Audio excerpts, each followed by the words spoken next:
হরে কৃষ্ণ। পুরুষোত্তম মাসে কি করা যাবে না? পুরুষোত্তম মাস হচ্ছে তপস্যার মাস, সাধনার মাস। এই মাসে ভগবানের সাধনা, তপস্যা, ভগবানের সেবা কার্য সমস্ত কিছুই করা যাবে। ভগবানের জন্য এই মাসটা নিজেকে সমর্পণ করতে হবে। কিন্তু এই মাসে কোনো জাগতিক শুভকর্ম করা যাবে না।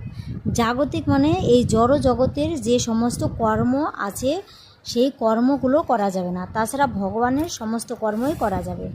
জড় জগতের কর্মের মধ্যে যেমন বিবাহ কার্য আছে, তারপরে আছে হচ্ছে গৃহপ্রবেশ।